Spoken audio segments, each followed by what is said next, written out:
To get underway, just listen to this. Fantastic, Pedro de la Rosa in the F2007, I beg your pardon, he's in the F60, isn't he, the 2009 car. He's down to drive both at various points of the weekend. This is the 2.4 litre V8 F60, 2009, winner of the Belgian Grand Prix in Kimi Raikkonen's hands. Back in 2009, won the World Championship for Braun, of course.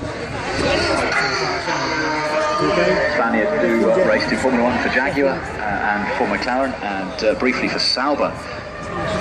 For many years a McLaren development driver, now on the books at Ferrari. A very personable Spaniard. Loves this event, been coming for a number of years. Marcus Pye back in the hot seat in the commentary box. Barry Nutley having a quick rest after that biking bonanza. Marcus, these contemporary Formula 1 cars, they're so visceral, aren't they? They're raw and pure. They are, they're fantastic. As you say, it's a great shame, as we said over the weekend and previous festivals, we can't see the current ones running, much as the teams would love to bring them and show them off for you, ladies and gentlemen, but that's the way the rules go. But it's great to be able to see cars of recent Formula 1. Right back to the dawn of motorsport here at the festival's theme.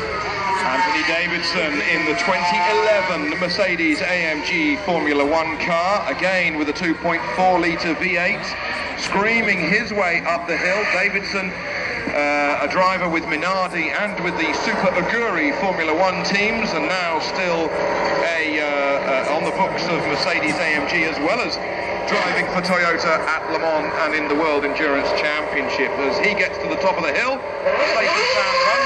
Meanwhile, here at the bottom of the hill, Sebastian Buemi with full slick tyres leaves the line in the Red Bull.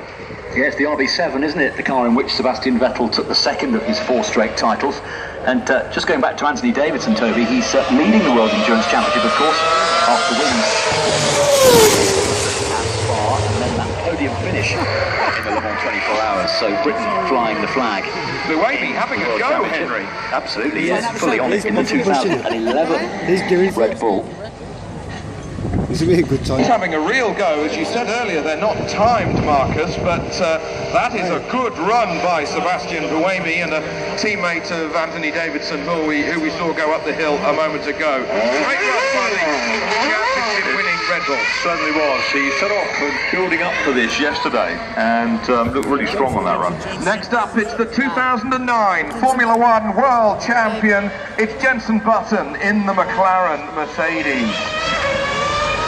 This is the 2011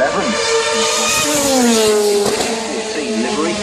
This is a car in which Jenson won that extraordinary Canadian Grand Prix after the 2 or 3 hour long delay for rain.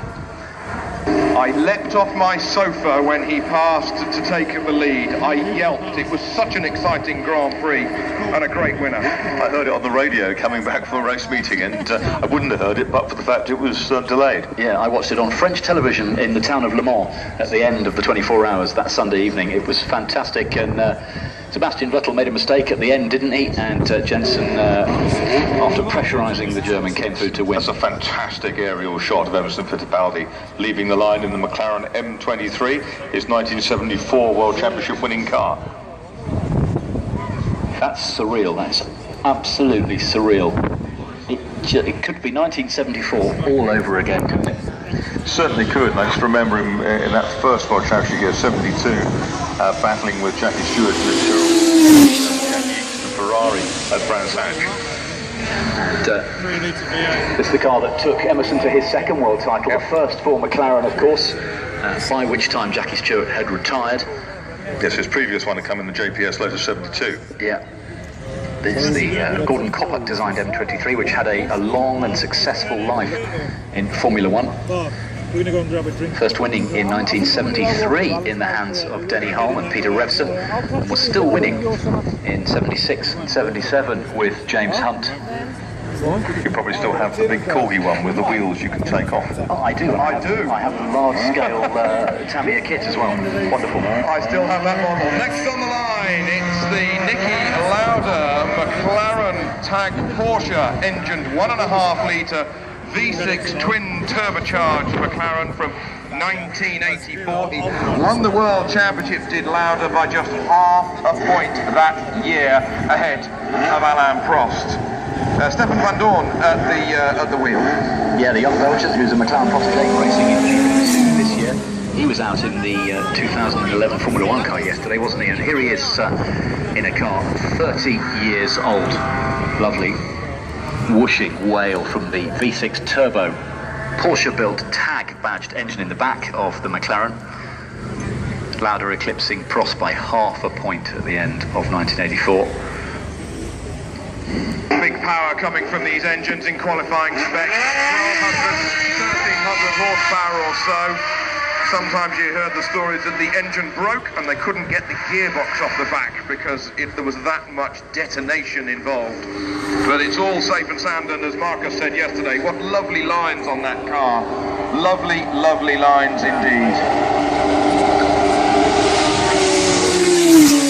His run. This is Paul Knapfield, who was very quick in the lower reaches of the hill yesterday with the Penske. Paul Knapfield howling up towards the Flint wall in the Cosworth DFV powered Penske car that took the